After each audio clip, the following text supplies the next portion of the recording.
Hello, everyone, and welcome to the Black-footed Ferret Day of Colorado Endangered Species Week. We have Defenders of Wildlife here with us today to talk all about your new BFFs, Black-footed Ferrets.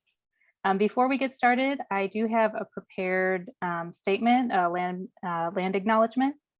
So I am an Indigenous person from Canada, but I'm a settler on these lands.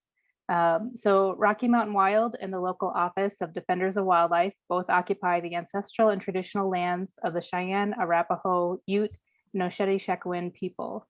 In offering this land acknowledgement, I ask us to recognize the state-sanctioned acts of genocide, displacement, and dispossession against the original and rightful inhabitants of this area, and the challenges Indigenous communities face today as a result of past and current colonization. I also want to respectfully acknowledge the generations of stolen and enslaved Black people and their descendants who built and continue to build the country that we now occupy, as well as the violent history of US colonization and imperialism that has displaced generations of people from their ancestral lands abroad.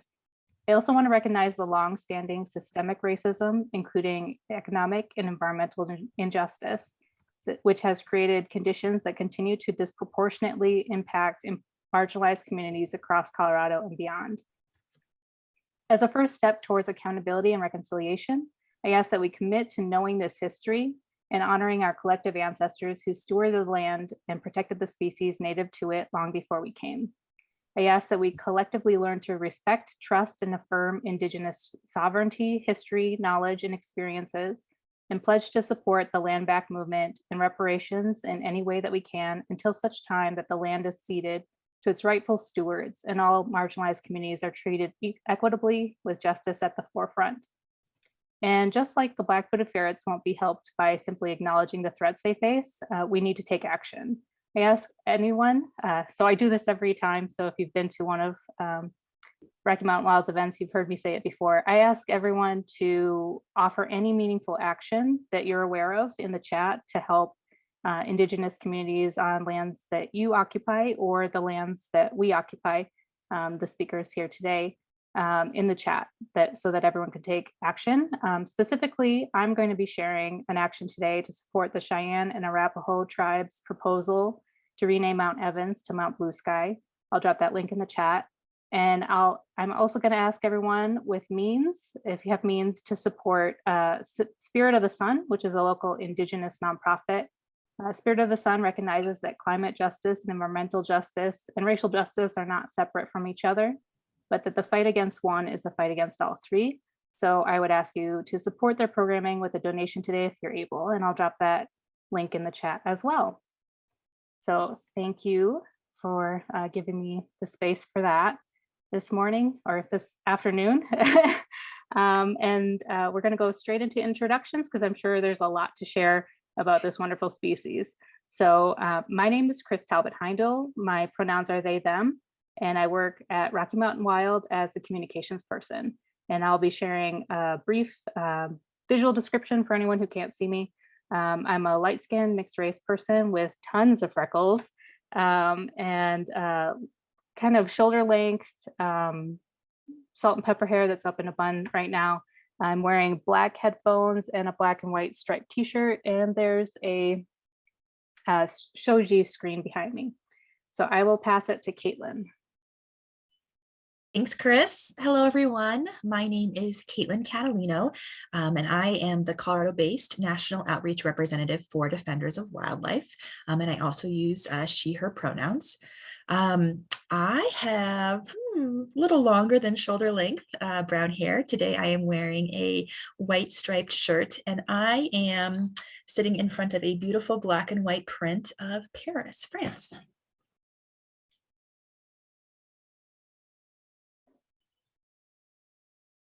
I can go next. Yeah, go ahead, Kaitie. My name's Kaitie Schneider. I'm the program coordinator for the Rockies and Plains Field Conservation Program at Defenders of Wildlife. I have very long hair at this point, and I am on my white couch in a floral shirt. Shammy. Hi, everyone. I'm Chamois Andersen, Senior Representative with Defenders of Wildlife. I'm based in Livingston, Montana. I work out of the Rockies and Plains Regional Office in Denver. And it's great to be with you all today. I have medium length hair. I'm at the Douglas County Public Library. I'm working on the Thunder Basin National Grassland today on ferrets. So good to be here for this presentation. Thank you.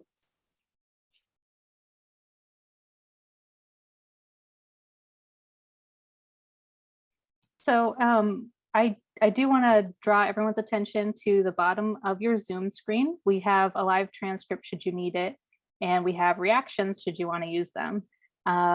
I believe we're going to save the questions to the end. Is that what y'all want to do? Okay. So if you do have questions as we're going through, please feel free to drop them in the chat, and I'll be kind of keeping track of them. I do have your questions that you asked when you registered, and there was one question that was really involved. So I think we would invite that person to come on mic and ask their question just to make sure that nothing's missed in the translation. So that's kind of how I'm envisioning this day going, but I will pass it off to Defenders of Wildlife to take it away. Awesome. Thank you, Chris. I'm going to go ahead and share my screen. This is all, you know, you would think after almost 2.5 years of Zoom, I can do this a little more quickly, but hopefully this works. All right, so hopefully everyone sees this lovely image of a black-footed ferret. Is that up on everyone's screen? Awesome. Does everyone see my notes as well? Hopefully not. Hopefully it's just a screen. Okay, great. Well, awesome. So again, thank you, Chris, for the introduction, and thank you to Rocky Mountain Wild for hosting Colorado Endangered Species Week. I think this is year 6, 5, 6. Defenders has participated in most, if not all, and it's just such a wonderful opportunity to share in some of the work that we do and collaboratively with our partners like Rocky Mountain Wild. So again, Chris, really appreciate this space and look forward to the presentation. So just quickly, a little outline of what we want to talk about with you today, give you a chance to meet Defenders of Wildlife in case we are a new organization to some of you. Then we'll dive right into black-footed ferrets. We'll talk about black-footed ferrets generally, sort of their biology, their natural history. We'll dive into what's happening in terms of helping the species recover. And then we'll also talk about what's happening with black-footed ferrets here in Colorado specifically. So hopefully that will excite some of you all. And then we wanted to make sure there was an opportunity to take action for you today. So if you are really inspired, and hopefully you are after hearing this presentation, and you want to do something right away to help the species, we have a great action for you to take.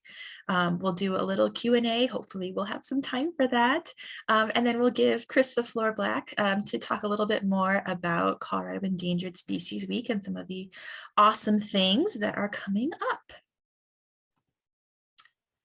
So just quickly for those of you again who might be new to Defenders of Wildlife, Defenders of Wildlife was founded in 1947, so we are celebrating 75 years this year of conservation work. We were founded in 1947, and we are a national nonprofit wildlife conservation organization. Originally, we were the defenders of fur bearers, and we worked to protect coyotes from poisoning. But since then, we've really expanded on our mission, and we work to protect all native plants and animals in their natural communities. Specifically, though, we do work on endangered species as critters that need a little bit extra care. We are working to reverse the decline of the current species decline. And our conservation vision includes diverse wildlife populations, seeing them thrive and survive on a network of healthy lands and waters. So Defenders has a 3-prong approach to wildlife conservation, and actually 2 of those prongs are covered here today between Chamois, Kaitie, and myself. So first prong is we work on the ground. So these are staff members like Chamois and Kaitie. A number of them are trained and educated as wildlife biologists, and they work on the ground with federal agencies, state agencies, landowners, other NGOs to help provide solutions for people and wildlife to coexist. We also work in the courts, so we have an incredible litigation team that works to ensure that we are holding agencies and industries accountable for following the really important environmental laws that we have. And then the third prong is working with policymakers. So this is working with policymakers at the international level, on Capitol Hill, all the way down to state and local policymakers. And this is sort of where I am housed in our department. And we work to make sure that any existing laws that are put in place to protect our world, our natural world, are being upheld and protected. And then opportunities that we have to introduce new legislation that will protect critters and their habitat. We're pushing those through as well at all levels of the government. So that's just a little bit about Defenders. Happy to answer more questions if you have any, but just to give you a snapshot of the work that we do. So now I am going to turn it over to Kaitie to get us started on the black-footed ferret. Thanks, Caitlin. Well, let's meet the animal of the hour.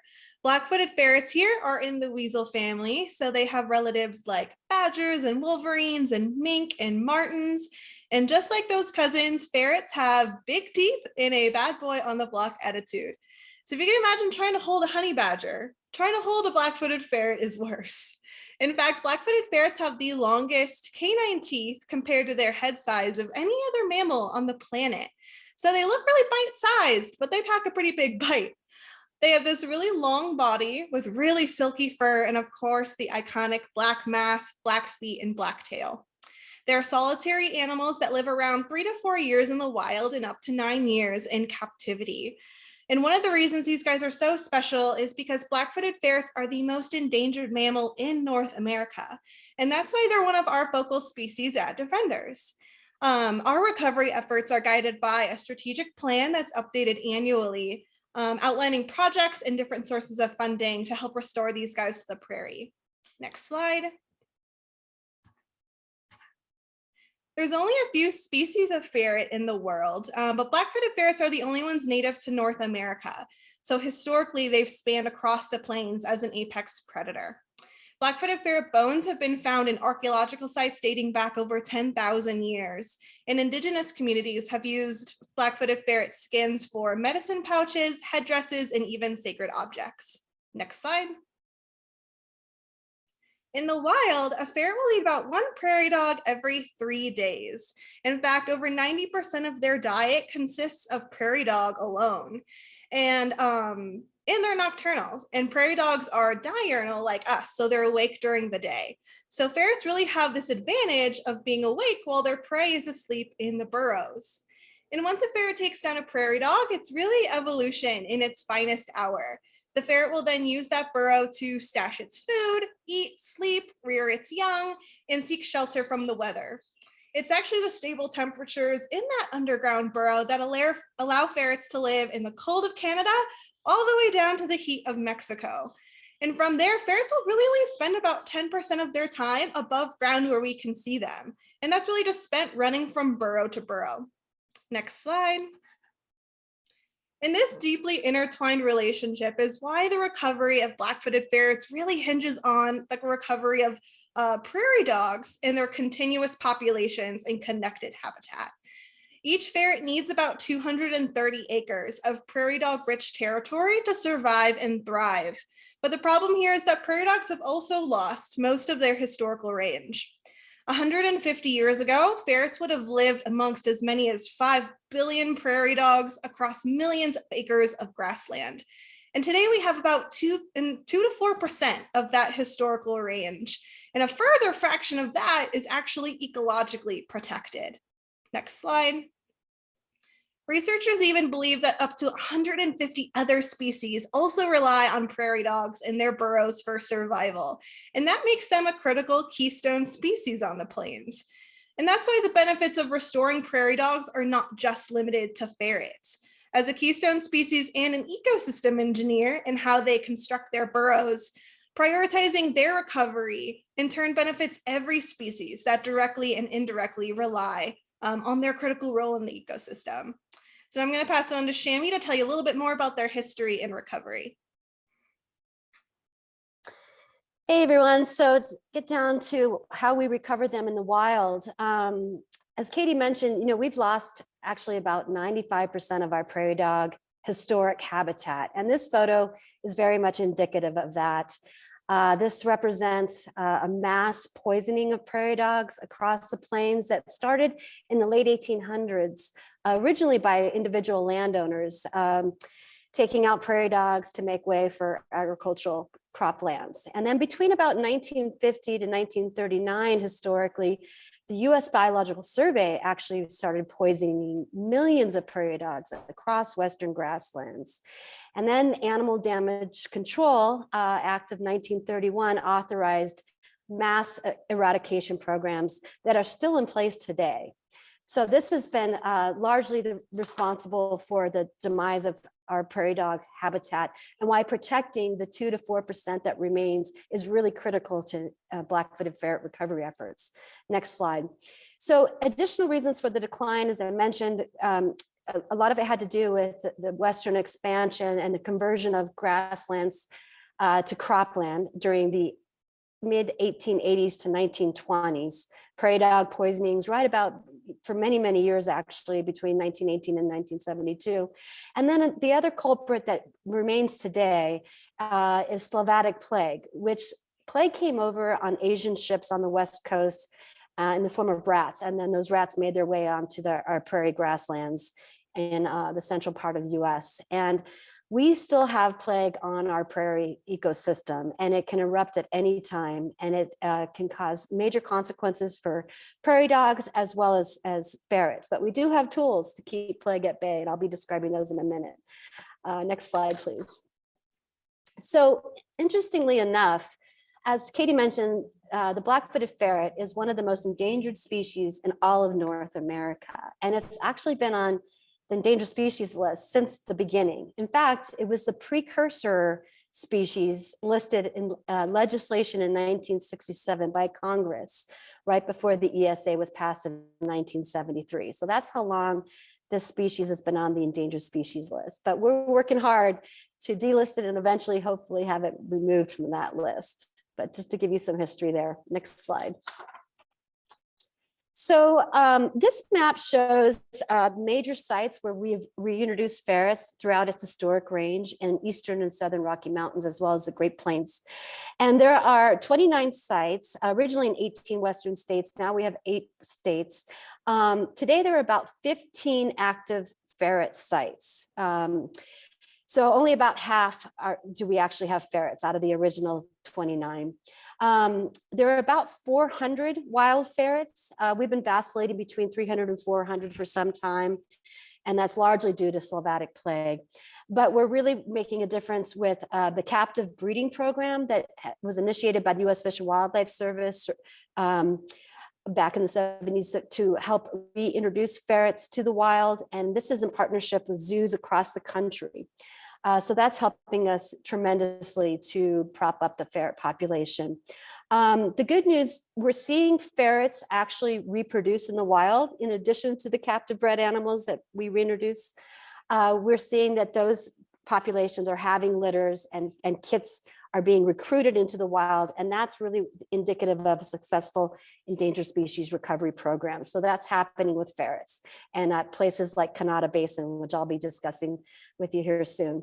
Defenders of Wildlife has been involved with ferret reintroduction for at least a couple decades, and we on the ground work in Colorado, Wyoming, Utah, Montana, South Dakota, Kansas, Arizona, and New Mexico on specific recovery sites. And that's a big part of my job, is helping to recover prairie dogs, to monitor ferrets in the wild, and to assist with all kinds of mitigation efforts for making sure we can have active sites in these states.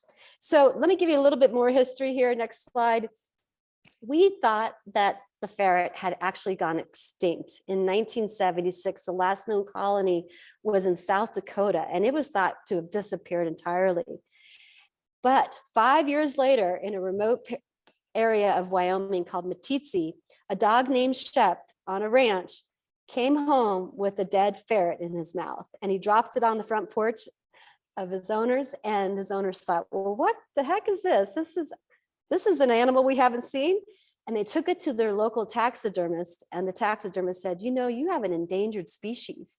So they quickly called Fish and Wildlife Service and the Wyoming Game and Fish to come investigate. And sure enough, they found other live ferrets on their ranch property. So that was the start of the captive breeding program. And it was just a great story, because Meeteetse is still an active site today with ferrets. Shirley Basin in Wyoming is also an incredible site for ferret recovery, but it's all because of this dog named Shep that we now had discovered that ferrets weren't actually extinct, and that we have had a lot of work to do, but they're back. We're back in the recovery mode, thanks to Shep. Next slide, please. So one of the ferrets that was captured on that Meeteetse ranch was the name of Scarface. Now, he had a scar on his face from probably a fight with a prairie dog, but he was brought into the captive breeding center by Wyoming Game and Fish and Fish and Wildlife Service in Sibyl Canyon, Wyoming. And this male, with his prowess, actually had a number of litters that continue today in terms of that captive breeding program and being able to take animals from the Fish and Wildlife Service and the zoos and reintroduce them into the wild. In addition to Scarface, we have had many new technologies in science and advances to also have cloning of a black-footed ferret. You may have read about this in the news. It made major headlines around the world. A ferret named Elizabeth Ann was cloned by the Fish and Wildlife Service successfully about 2 years ago. And the hope is that that clone can produce additional ferrets in captivity that can be reintroduced in the wild to prop up those wild populations. Next slide, please. So all this is being done. This is not the super sexy part of recovery, but it's very important. Fish and Wildlife Service has a recovery plan. It's sort of the umbrella plan for all recovery across the plains from Canada to Mexico. And there's certain benchmarks that and activities and that we are trying to meet to downlist and eventually delist the ferrets. And this is currently being reauthorized and assessed by the American Zoological Society. But with this plan, state wildlife agencies such as Colorado Parks and Wildlife, Wyoming Game and Fish, they have their own ferret plans that feed into the federal plan for activities on the ground for ferret restoration and many dollars, state and federal funding, in addition to NGO funding like Defenders that go to the on-the-ground efforts for recovery. States that actually have recovery plans in the works and actually are implemented are in Arizona, Wyoming, and Colorado on the eastern front of Colorado. Next slide, please. What's also important, in addition to the state and federal partners and NGOs like Defenders of Wildlife, are private landowners. Here in Wyoming, I'm close to the Thunder Basin. Wyoming, we have half the land in Wyoming is private, half of it is public. So private landowners are really helpful to moving the needle for recovering black-footed ferrets. And this means getting private landowners to better understand the importance of native wildlife like prairie dogs and helping us to manage prairie dog populations for ferret recovery.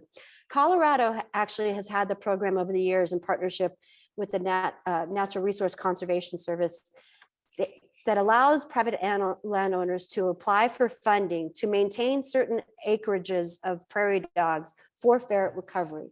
And in fact, about $1 million since 2016 has been expended to help conserve prairie dog habitat for ferret recovery in Colorado. So that's really making a difference. In places like Wyoming, there's other tools such as helping private landowners.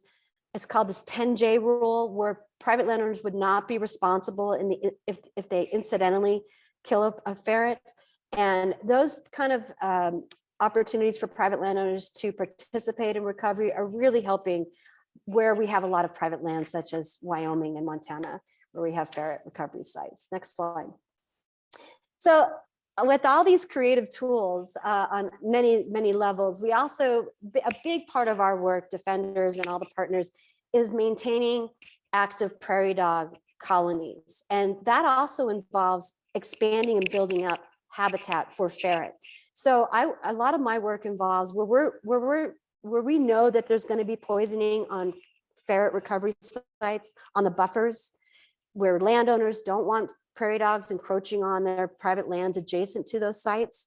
We will work with those landowners to co-trap prairie dogs and move them to the core ferret sites.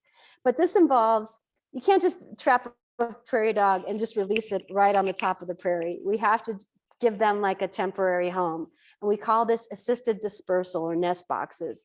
And we create these with these rubber tubes and wood, and we dig big holes, and then we put the tube in there and we cover it with dirt. And this is like an entrance, an entryway and an exit, just like their prairie dog burrows have. And this gives them a starter home. They usually will stay there for a few weeks, and then they create their own burrow system. And it's just really important to our work for expanding prairie dog habitat for ferrets. Next slide. So with this, when we trap prairie dogs that are going to be poisoned to build up the habitat, we want to make sure prairie dogs are incredibly social animals, and they have families, and that family dynamic is crucial to their survival if we move them. So we will trap an entire coterie or family, and we'll mimic that same footprint, which involves a lot of coordination with my colleagues on the ground of mapping and labeling the traps. And we take those same prairie dogs, and when we move them over to a ferret recovery site, we mimic that same footprint. So the family members have the same neighbors as they did before. And so that gives them the best opportunity for survival when we do transfer them to their new homes. Next slide. So after we trap the prairie dogs, I mentioned we put them in this, it's called a soft release. So we have the nest boxes underground, and then we put them in this little cage, just again, to make sure that they're acclimated for a few days. We have, we give them carrots and lettuce and spray them with flea repellent, and then we'll take off those cages, and then they can do their thing on the prairie. So this is the American Prairie Reserve, where we've been doing this for 5 years now. I've been working there with our partners to build up the prairie dog habitat. We have about 1,500 acres there now, and next year they're going to have a reintroduction of black-footed ferrets because of all of our work building up the ferret recovery site. Next slide. So along with building up prairie dog habitat, conserving those colonies, comes plague mitigation. As I mentioned, this has been the major culprit of why we can't seem to get past that 400 wild ferrets mark, where we seem to, even these sites that have ferrets and where we're doing a lot of mitigation, sometimes they plague out. And when prairie dogs plague out, ferrets quickly decline as well and blink out. So plague mitigation is really important, and it takes a lot of funding and a lot of work. What that involves is what we call on-the-ground efforts, such as using delta-jethramine, which is an insecticide to kill the fleas that spread plague. Next slide. So this involves us walking the prairie for hours and days and sometimes weeks, spraying this white dust. It doesn't hurt the prairie dogs. We spray it right into their burrows, and it just kills the fleas that spread plague. But if we do this with every prairie dog burrow on every recovery site, we're usually pretty successful at combating plague on that site. Next slide. The other tool in our toolbox, again, we do this on all our recovery sites that we partner on, and they're at and all 15 sites where we currently have ferrets, is we vaccinate prairie dogs against plague. Now, this is not easy because you can't catch all these prairie dogs, right? They have a lot of babies, and it's tricky. So we instead give them an ingestible pellet. And we do this by ATVs. We've even used drones.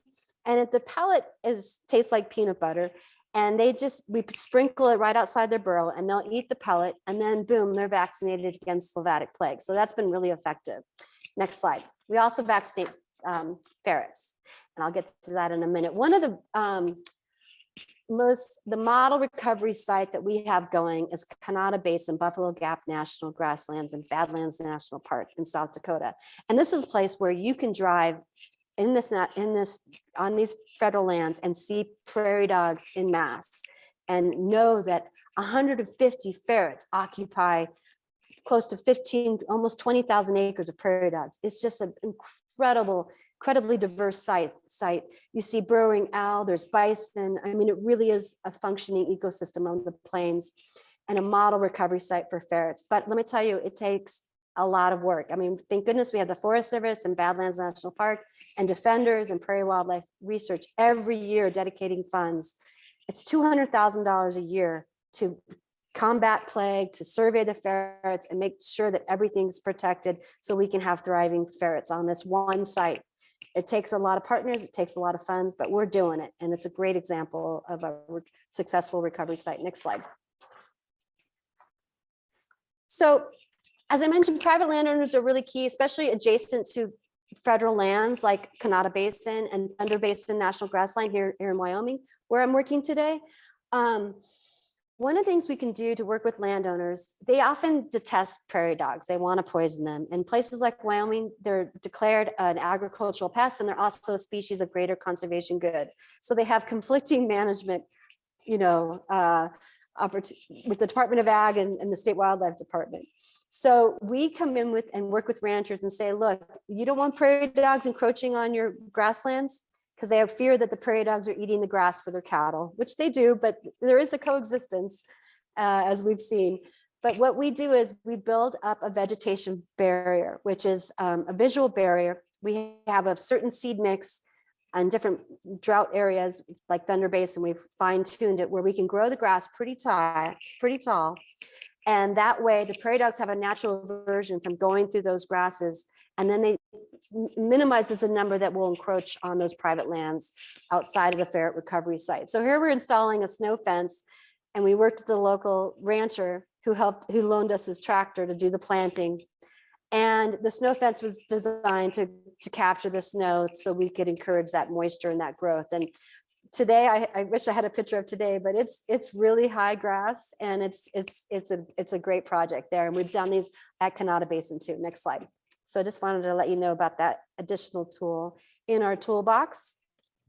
But the recovery of black-footed ferrets is a major partnership. We're also, as Defenders of Wildlife, not only doing the on-the-ground work, but our director of the Rockies and Plains region serves on the executive team of the Fish and Wildlife Service for ferret recovery. I serve on the conservation subcommittee composed of all the researchers and scientists, tribal, state, federal partners, NGOs. So we have lots of meetings, lots of coordination to really recover this endangered species on the ground. Next slide. My favorite part of ferret recovery, I have to admit, is doing the surveys. And this is a survey that I do every year with the Ani and Nakota tribes at Fort Belknap in Montana, and they have an amazing ferret recovery site. They're so dedicated and so awesome for ferrets and bison and swift fox recovery on their lands. So what we do with our surveys on these recovery sites, because they're nocturnal, as Kaitie mentioned, we go out with our trucks and we have these big spotlights and we scan the prairie at night. And ferrets, have not been habituated to humans. So they're really curious with these lights, and I will look for the sheen in their eyes. It reflects sort of they look like green emeralds.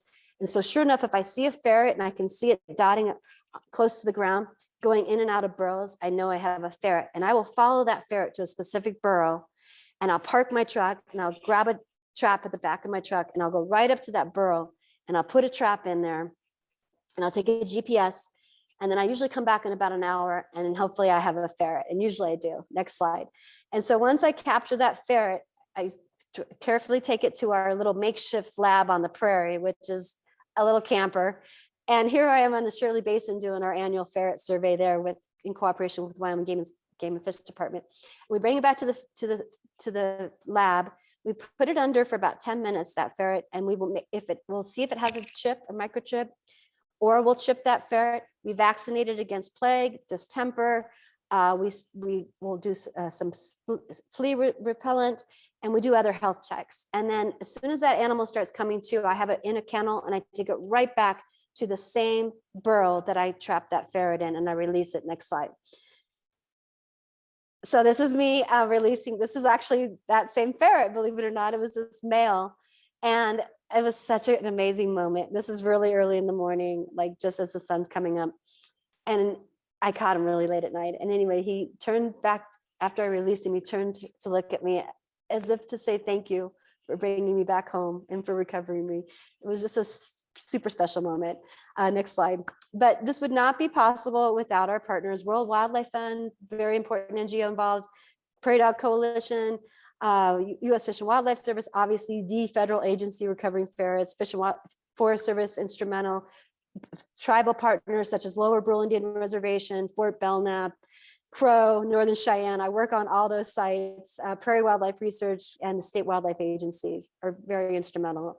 It takes all these partners to help with the endangered black-footed ferret recovery efforts. And I'm going to kick it back to Kaitie. Thanks, Jamie. Well, yeah, what's happening here in Colorado? Well, ferrets were first reintroduced back to the state in 2001. Today, we have 4 active recovery sites on public and private land with about a total of 40 to 60 wild ferrets that cover a combined 7,500 acres or so. Colorado Parks and Wildlife play a really major part in the state's recovery, and they oversee a working group of which Defenders is a partner. And this year, the agency created a new black-footed ferret recovery plan for the eastern slope. So we're hoping to see more ferret release sites here in the coming years. Despite having fewer ferrets on the ground in Colorado, a third of the world's population of ferrets still live in the state in Fort Collins at the captive breeding center that Jamie mentioned, making Colorado permanently a part of this amazing conservation story. Next slide. Defenders of Wildlife is also a member of the Prairie Dog Coalition, which is an alliance of nonprofit organizations, scientists, and concerned citizens, mostly based in Colorado, that are dedicated to the protection of imperiled prairie dogs and the restoration of their habitats. We're currently in the process of revamping our website, strategic plan, and ways to get involved, so follow us on Facebook and Instagram to stay updated. Next slide. Black-footed ferrets also will face one more unique conservation challenge. So if you want to see a bighorn sheep or an elk, you can go up to Estes Park and you're practically guaranteed to see them. But unlike other iconic species of the West, you're rarely going to stumble upon black-footed ferrets in the wild. And Jimmy mentioned Badlands National Park, which is an awesome spot, but because these guys are nocturnal and fossorial, living underground, ferrets are really hard to see, and that can make them really hard to connect with on a conservation level. And that's why accessible education and opportunities to get involved are really critical to their recovery. So if you want to see a black-footed ferret in Colorado, there are 3 places to see captive animal ambassadors. One is the Cheyenne Mountain Zoo in Colorado Springs, the Rocky Mountain Arsenal in Denver, and the Fort Collins Museum of Discovery in Fort Collins. And I've been taking care of the ferrets at the Museum of Discovery for 4 years now. And it's a really special place. It's the only museum in the world that houses black-footed ferrets. And our enclosure is regarded as one of the best, with a really true representation. Oh, next slide. Oh, wait, no, you're on the right slide. Never mind, go back one. If you can see in the middle picture and the one on the bottom left there, we have prairie dogs and birds and native plants all kind of surrounding this enclosure to paint the picture. And it really looks like we took a slice of the prairie and plopped it in the middle of the museum. And there we have 2 black-footed ferrets, and we do public programs every 1st and 3rd Saturday. The next one is this Saturday for Endangered Species Day at 10 a.m. where you can hear their story and watch a live feeding with folks from the captive breeding center. They also have a ferret cam on the museum website, so you can see what they're up to wherever you are, any time of the day. And both of those opportunities are completely free. You don't have to purchase admission to the museum to check it out. It's my hope to extend this program and this presentation to a bunch of other sites in Colorado, so definitely follow the Defenders of Wildlife Colorado page for future events and updates too. Now, next slide. The Museum of Discovery also has 2 more ferret friends for you to meet, Annie and Lizzie. So these guys are domestic ferrets, which are an entirely different species, completely different behavior and evolution, but they're close enough genetically to carry and birth the clone of a black-footed ferret. So Shami mentioned the cloning project a little bit earlier today. So in effort to restore some of that genetic diversity, the U.S. Fish and Wildlife Service, along with Revive and Restore, cloned an endangered species for the first time. So using DNA from the 1980s from that original study site, they implanted black-footed ferret embryos into a domestic ferret. And in December of 2020, Elizabeth Ann was born. So Lizzie there on the left gave birth to Elizabeth Ann, and Annie on the right nursed her as her foster mother. So these two will now live out the rest of their lives at the museum. They live a very cushy life. And we bring them out with a big playpen in the morning during those same Saturday Ferret events, while the museum is in the process of building and designing their permanent enclosure. And Defenders of Wildlife was not a partner of the cloning project, but we're eager to see how Elizabeth Ann develops and what she's able to teach us in the coming years. But at the end of the day, we have two moms of a different species trying to save black-footed ferrets. And if that's not a 2020 conservation story, I don't know what is.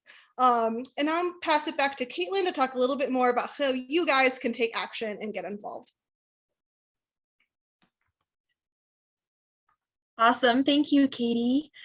I really appreciate the information that you and Shami shared. It was super informative, and hopefully maybe there was some new tidbits that folks on the call learned as well.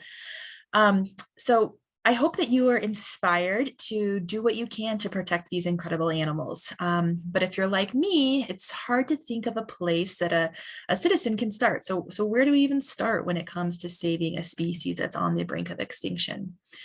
So as you heard from Shami and Kaitie, it's really a all hands on deck approach. So we're looking to federal agencies and state agencies and tribal partners and private landowners and other NGOs to really work together to help save this rare and iconic species.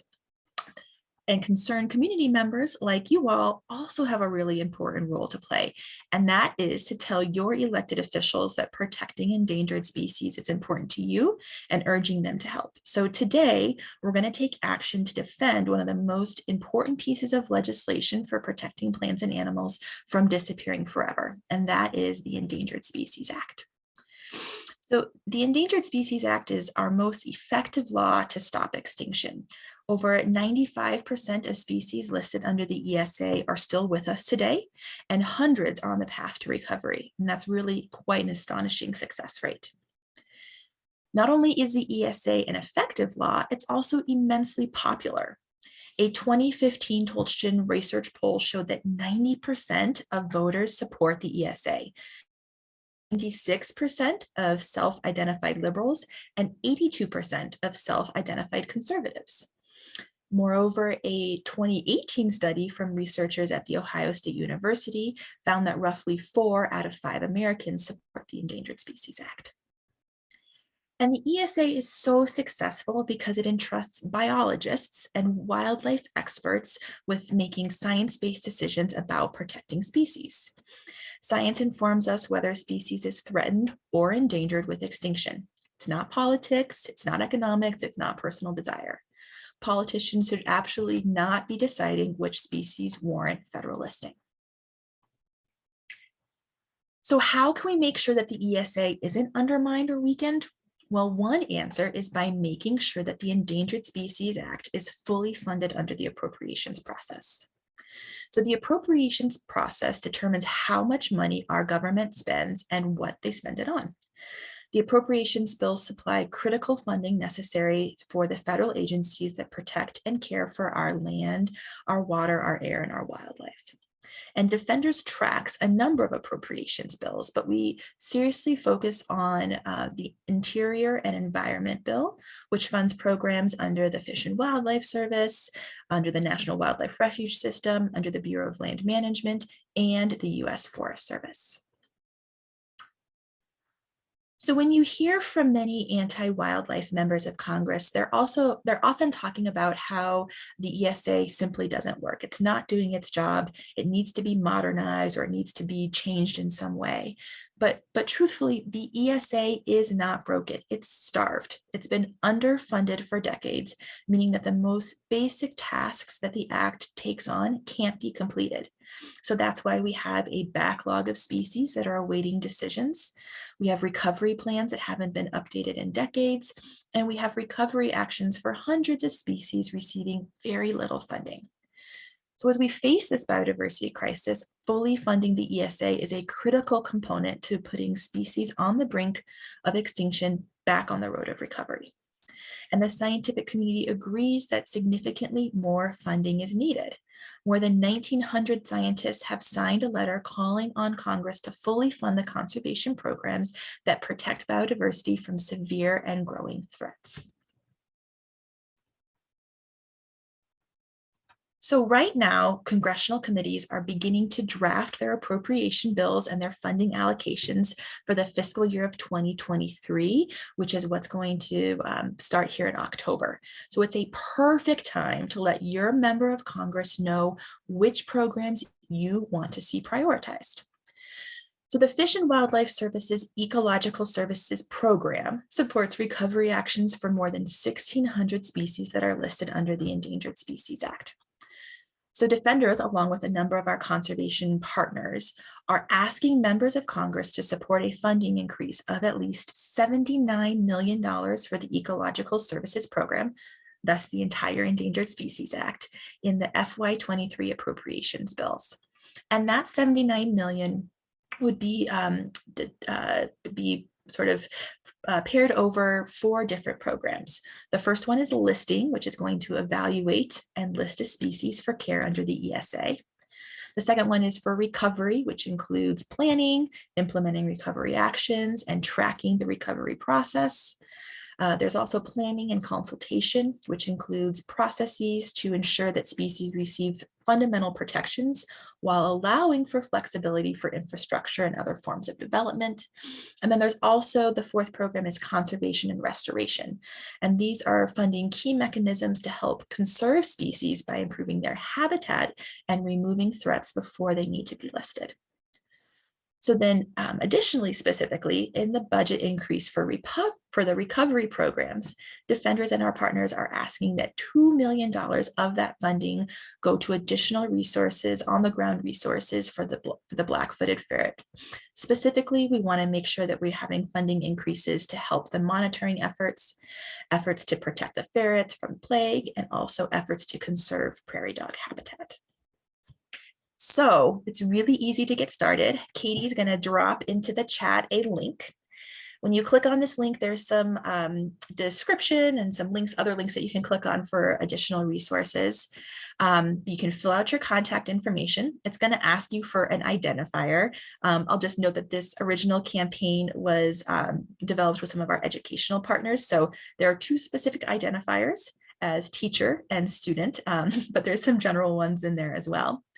And then it's going to show you the email template that you can send off to your elected officials. So right now, the email template's very general. It just highlights that $79 million. There is some language that you can include that would target specifically the black-footed ferret. And Katie will also drop that in the chat. And Chris, we can follow up with you with some of this information for any sort of additional emails to be sent out. But just know that even if you fill out the form as is and you send the email off, just highlighting that in $79 million, Defenders and our partners have been meeting with congressional members over the last few weeks to share with them really detailed information about how we wish to see this money being spent. So they are hearing from us constantly about making sure that different programs are getting this important funding. So even if you're just talking about the big picture, that big $79 million number, they're going to hear more information from other sources about how that money should be specifically spent. But this is just a great opportunity to share right now while they're making these early decisions, how you want to see this money prioritized. A great way to use your voice. So with that, Chris, I think we'll turn it back over to you for the Q&A, or I can't see the chat. Are there questions in there? How do you want to do it? Yes, so we did get a question from Molly. I don't know if your question was answered or if you want to come on and ask your question.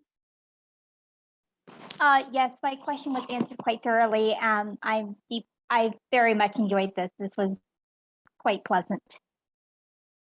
Great. Allison had a question. It looks like there are 1 ferret location each in Canada and Mexico. Do you know anything about the international recovery efforts?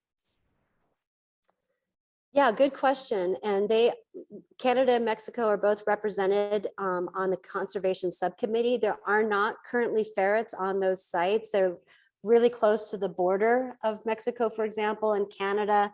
With the Calgary Zoo, they're a big conservation partner. Both sites are working to build up their prairie dog habitat to eventually have ferrets reintroduced there, but they're part of the bigger conservation network, hoping to have more sites come online.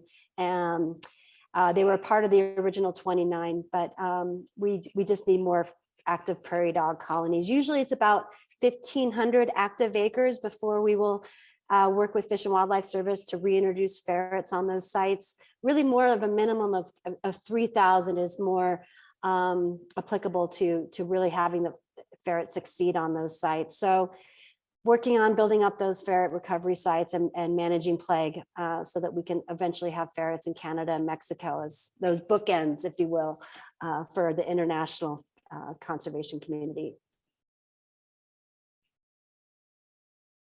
And Gordon, you had a pretty extensive question, so I don't want to like misrepresent it. Did you want to come on and ask your question?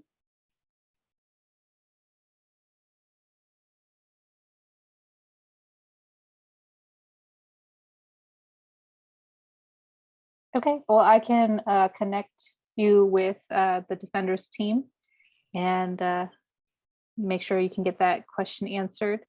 In the chat, Matt had a question. Is there a reason why ferret recovery efforts in Colorado are limited to the Front Range?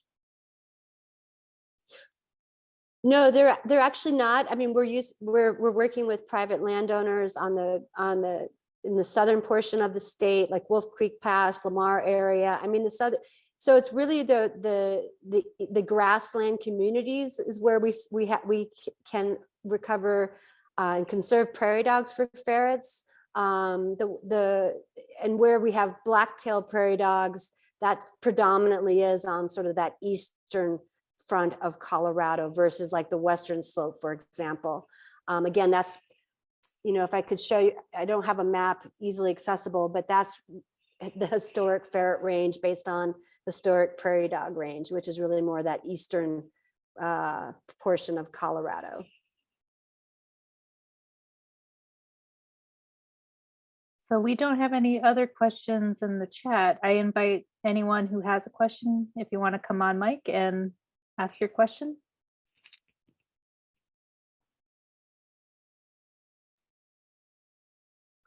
This is Matt again. I guess just as follow-up, the historic range map that someone presented in a slide, I mean, understandably, like it showed Colorado like as a whole state was historic range, and obviously like ferrets aren't going to live in the high alpine areas, but like there's a lot of like sort of like valley land and grasslands like in central Colorado and on the western slope that presumably like had ferret and prairie dog. And so I guess I was just curious, like it seems like reintroduction recovery is focused, obviously like there's a lot of good habitat in eastern Colorado, but it didn't seem like there's a lot of recovery or reintroduction in other like central Colorado or the western slope, and didn't know if there's a specific reason why. No, it's a good question. And yeah, that is the historic range, but historic in terms of density of prairie dogs is really more that eastern and central. And the problem is, Matt, is with black-tailed prairie dogs, you get more of the density, and that versus like the Gunnison prairie dog or the white-tailed prairie dog, those populations tend to be more eastern slope. And that's sort of the best bang for the buck right now for ferret recovery is it's really all about acres and where we can have connective acres and colonies of prairie dogs at a minimum of 1,500, really more like 3,000. And we just, if there were private land sites in that western, location of Colorado where we could have that amount of acres, and it would be definitely considered, and we'd be encouraged to work with those landowners to partner with us and Colorado Parks and Wildlife. But it's really where we can have private lands and federal lands like the Rocky Mountain Arsenal, National Wildlife Refuge, cater to those areas of active acres of prairie dogs. And so, yeah, there's more opportunity for Colorado, but it's the Eastern Plains. There's really, it's really where the agency, the State Wildlife Agency, is wanting to focus, because we probably could get more sites online faster So I hope that answers your question, but it's complicated, of course. Yeah, thank you very much. That's helpful.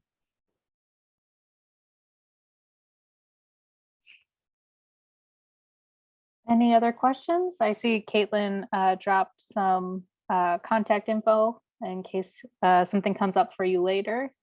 But while we have them, is there anything else? Oh, Shami? Yeah, I don't know if we have any more questions. I was just going to mention that I usually include this in my presentations, but I get the question like, so what? Why should we care about the black-footed ferret? You know, why recover it? And I always attribute like the plains region where we work with bison, ferrets, prairie dogs, swift fox is really an incredibly threatened environment. It's not as sexy as the flora and fauna that you get in the big mountains. And so it's undervalued in my opinion and underutilized. And for a carnivore that's so important, like the black-footed ferret, that plays such a vital role to that biodiversity ecosystem, is what we're here, trying to explain in terms of recovery. And I always attribute it to like a rug, where you have like a frayed edge. So that could be like prairie dogs, and that you start to take out the prairie dog resource or the ferret, and that rug quickly starts to unravel. And that has to do with ecosystem values for native plains wildlife, for healthy grasslands, which contribute to healthy water, fresh water and air and everything that we as humans get in terms of the ecosystem services. So we all play a part in making sure these ecosystems are biologically diverse and supported. And the ferret is that important as the carnivore of the plains. And so it's really a privilege to work in this arena and with Defenders of Wildlife as a leader in endangered species recovery, and with such talented people as Kaitie and Caitlin and all our team, and partnerships like Rocky Mountain Wild. I mean, again, it takes a lot of all of us working together, and concerned citizens too helping. So it's been a privilege. Thank you so much. Thank you. Oh, yeah, there's the slide. So we do have other events coming up. I won't keep you, I know we're almost at time, but Colorado Endangered Species Week goes on through Saturday. So we have other species we're going to be looking at. We have other live lunch and learns scheduled, and an evening roundtable on Saturday. So go ahead to the link, and I dropped it in the chat to see what else we have going on. Are there any last minute questions?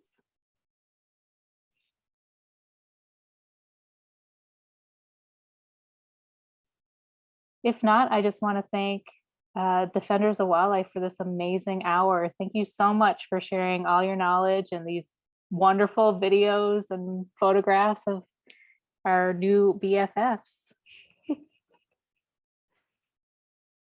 Well, thanks so much for having us again, Chris. And we just love working with Rocky Mountain Wild and your entire team, Allison. It's nice to see you too. So we appreciate the partnership and look forward to many more opportunities working together. Great. Thank you so much. And if you missed anything, I will be sharing out an email with like a link to the video. And like Allison said in the chat, you can go ahead and save that chat if you want to review any of the links shared. So thanks everyone for joining us. Thank you. Thank you. Bye.